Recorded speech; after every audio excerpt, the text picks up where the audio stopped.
আপনারা পত্র পত্রিকা পড়েন, আপনারা সোশ্যাল মিডিয়ায় যান, খবর নিয়ে দেখেন, ওই যে 5ই আগস্ট যাদেরকে দেশের এই বাংলাদেশের মানুষ এই দেশ থেকে বিতাড়িত করে দিয়েছিল, এই এখন যারা অরাজকতা সৃষ্টি করতে চাইছে, খবর নিয়ে দেখেন, ওই 5ই আগস্টে যারা বিতাড়িত তাদের সাথে এরা তলে তলে আবার খাতির শুরু করেছে।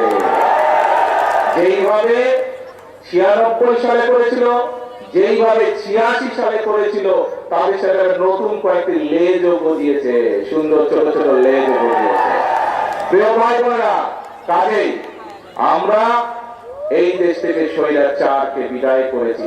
বাংলাদেশের জনগণ রাজপথে নেমে স্বৈরাচারকে বিদায় করেছে এই দেশ থেকে। যেই স্বৈরাচার বাংলাদেশের মানুষের ভোটের অধিকারকে কেড়ে নিয়েছিল, যেই স্বৈরাচার বাংলাদেশের মানুষের কথা বলার অধিকার কেড়ে নিয়েছিল, যেই স্বৈরাচার বাংলাদেশের খেটে খাওয়া মানুষ, গ্রামে বসবাসকারী মানুষের সকল প্রকার উন্নয়ন বলাকে বন্ধ করে দিয়েছিল, সেই স্বৈরাচারকে এই বাংলাদেশের মানুষ ছাত্র জনতা এক রাজপথে একত্রিত হয়ে তাদেরকে এই দেশ থেকে বের করে দিয়েছে। প্রিয় ভাই বোনেরা, এখন বাংলাদেশের মানুষ দেশ গঠন করতে চায়, বাংলাদেশের মানুষ তার ভাগ্যের পরিবর্তন করতে চায়।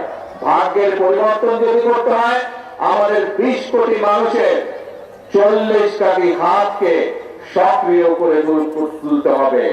আমাদের 20 কোটি মানুষের 40 কোটি হাতকে কাজে ব্যবহার করতে হবে। আমাদের 20 কোটি মানুষের 40 কোটি হাতে কোদাল নিতে হবে, শ্রমিকের হাত তৈরি করতে হবে, দক্ষ শ্রমিকের হাত তৈরি করতে হবে। আমাদের 20 কোটি মানুষের 40 কোটি হাত দিয়ে নতুন ব্রিজ, কালভার্ট, স্কুল, কলেজ, হাসপাতাল তৈরি করতে হবে। তাহলেই আমরা এই দেশের মানুষের ভাগ্য পরিবর্তন করতে পারবো। প্রিয় ভাই বোনেরা, আমি আজকে এই বক্তব্যে সংক্ষেপে বিএনপির পরিকল্পনা, দেশ নিয়ে, দেশের মানুষকে নিয়ে বিএনপির যে পরিকল্পনা, সেই পরিকল্পনার কথা আপনাদের সামনে তুলে ধরলাম। একই সাথে আপনাদের সামনে আমি তুলে ধরেছি কিভাবে কিছু লোক ষড়যন্ত্র করছে এই পরিকল্পনাগুলোকে ভেস্তে দেওয়ার জন্য। যে পরিকল্পনার কথা আমি আপনাদের সামনে তুলে ধরেছি, সেই পরিকল্পনাগুলো আপনারাই বলেছেন যদি এগুলো সফল হয় কারা উপকৃত হবে, কারা কি ভাই, কারা উপকৃত হবে? এই পরিকল্পনা, বিএনপির পরিকল্পনা সফল হলে কৃষক কার্ডের পরিকল্পনা, ফ্যামিলি কার্ডের পরিকল্পনা, ইমাম খতিব সাহেবদের সম্মানের ব্যবস্থা, এই খাল খনন কর্মসূচি, বাচ্চাদের স্কুলের ড্রেস, এইগুলো যদি আমরা সফল করতে পারি, উপকার কাদের হবে? আপনাদের উপকার হবে। কারণ এই দেশের মালিক কারা? জনগণ।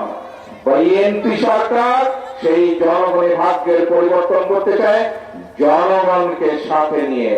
প্রিয় ভাই বোনেরা, আজকে সময় এসেছে মানুষের ভাগ্যের পরিবর্তনের জন্য যে কাজগুলো, সেগুলো একদিকে সফল করা, আরেকদিকে যারা ন্যায় বিচারকে, সঠিক বিচারকে বাধাগ্রস্ত করার জন্য বিভ্রান্তি ছড়াচ্ছে, আরেকদিকে যারা মানুষের জন্য গৃহীত কর্মসূচিকে বাধাগ্রস্তের জন্য বিভ্রান্তি ছড়াচ্ছে, তাদের ব্যাপারে বাংলাদেশের মানুষকে সজাগ থাকতে হবে। পারবেন আপনারা সজাগ থাকতে? আমাদের সকলকে সজাগ থাকতে হবে। মনে রাখতে হবে এই দেশের মালিক জনগণ। কিছু সংখ্যক মানুষ এসে বিভ্রান্ত ছড়াবে আর তারা সফল হয়ে যাবে, মানুষের ভাগ্য নিয়ে তারা ছিনিমিনি করবে।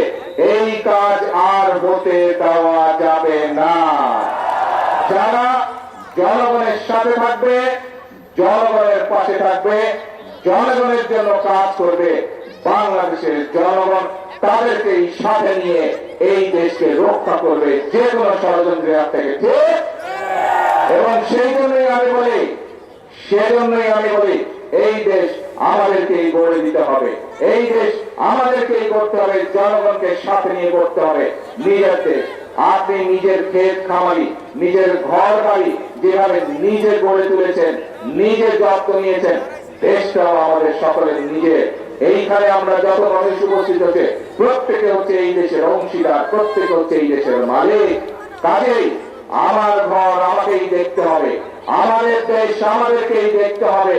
আমাদের দেশের স্বাধীনতা, আমাদের দেশের সার্বভৌমত্ব, আমাদের দেশের মানুষের স্বার্থ আমরাই দেখবো এবং যে কোনো ষড়যন্ত্র প্রতিহত করবো আমরা, ইনশাল্লাহ পারবে। আসুন তাহলে আজ থেকে আমাদেরকে সতর্ক থাকতে হবে যে যারা বিভ্রান্তি ছড়ানোর চেষ্টা করছে, যারা আইনের শাসনকে প্রতিষ্ঠিত হওয়ার জন্য বাধাগ্রস্ত করছে, যারা মানুষকে বিভ্রান্ত করার চেষ্টা করছে, তাদের বিরুদ্ধে আসলে আমরা আজকে সজাগ থাকবো, তাদের বিরুদ্ধে আমরা সতর্ক থাকবো এবং আমাদের আজকের প্রতিশ্রুতি এই খাল খনন করার মধ্যে দিয়ে আমাদের প্রতিশ্রুতি হচ্ছে একটি কর্মকাজ কর্মদেশ সবার আগে কি ভাই, সবার আগে বাংলাদেশ।